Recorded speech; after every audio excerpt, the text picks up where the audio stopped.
बच्चों, आज हम पढ़ेंगे पाठ 9 कृष्ण सुदामा। ये कृष्ण सुदामा की एक पौराणिक कथा है। तो आइए इस कथा को पढ़ते हैं। कृष्ण सुदामा आपस में मित्र थे। तो आइए इनकी कहानी को पढ़ेंगे। बहुत समय पहले की बात है। कृष्ण और सुदामा की दीक्षा एक ही गुरु ऋषि संदीपनी के आश्रम में हुई थी। वहीं उनकी मित्रता हुई। समय बीतता गया। कृष्ण द्वारका के राजा बने, पर सुदामा का जीवन तो गरीबी से भरा था। वे विद्वान ब्राह्मण थे, परंतु अत्यंत गरीब थे। एक दिन सुदामा की पत्नी ने उनसे कहा, आप बहुत बार कह चुके हैं कि द्वारका के राजा श्री कृष्ण आपके पक्के मित्र हैं। आप उनके पास क्यों नहीं जाते? वे आपकी मदद जरूर करेंगे। पत्नी द्वारा बार बार कहने पर सुदामा मान गए। फिर बोले, घर में तो कुछ नहीं है, मित्र के लिए क्या भेंट लेकर जाऊं? तब सुदामा की पत्नी पड़ोस से थोड़े से चावल मांग कर ले आई और उनकी पोटली में बांधकर सुदामा को दे दिया। सुदामा घर से चल पड़े। उनका मन डामाडोल हो रहा था। वे सोच रहे थे, कृष्ण अब इतने बड़े राजा हो गए हैं, अगर उन्होंने न पहचाना तो? चलते चलते आखिर वे द्वारका जा पहुंचे।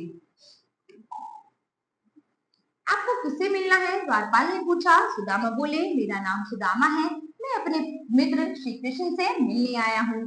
द्वारपाल सुदामा की दशा देखकर आश्चर्यचकित हो गए। एक द्वारपाल ने कहा, आपको कोई भूल तो नहीं हो रही? सोच समझकर बताइए कि आपको किससे मिलना है।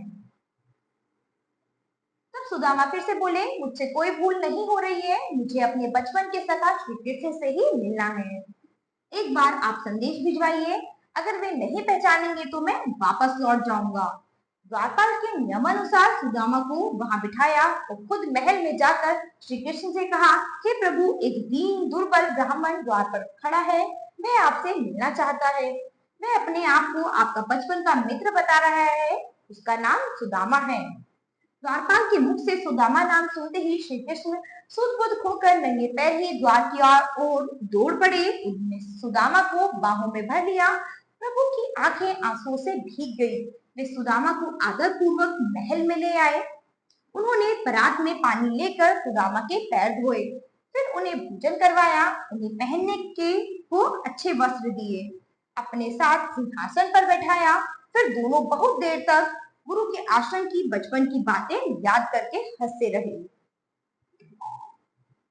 अचानक कृष्ण बोले, मित्र, तुम अपनी बगल में क्या छिपा रहे हो? अवश्य ही भाभी ने मेरे लिए कुछ भेंट भेजी है, लाओ इसे मुझे दे दो। यह सुनकर सुदामा की आंखें आंसू से गीली हो गई। वे चावलों की पोटली देने में संकोच कर रहे थे, पर कृष्ण ने प्रेम से हाथ बढ़ाकर पोटली ले ली। पोटली खोलने के बाद कृष्ण मुट्ठी भर भर कर चावल के दाने खाने लगे।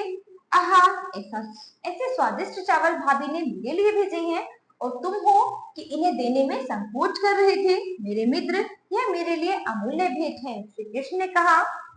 कुछ दिन द्वारका में सुख से रहने के बाद सुदामा विदा हुए। घर लौटते समय वे सोच रहे थे, कृष्ण ने कुछ दिया तो है नहीं, अब घर जाकर मैं अपनी पत्नी से क्या कहूंगा।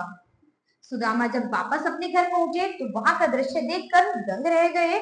जहां उनकी टूटी फूटी झोपड़ी थी, वहां अब महल खड़ा था।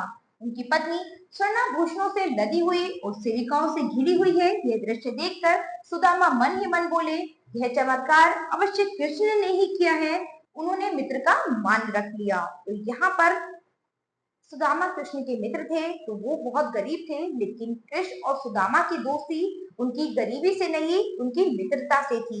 तो कृष्ण ने अपनी मित्रता का परिचय दिया कि चाहे कोई दोस्त आपका गरीब हो या फिर अमीर हो, मित्रता में किसी भी तरह का कोई भेदभाव नहीं होना चाहिए। तो बच्चों, आप भी अगर किसी से मित्रता करते हैं तो वहां आपको किसी के साथ कोई भी भेदभाव नहीं करना चाहिए।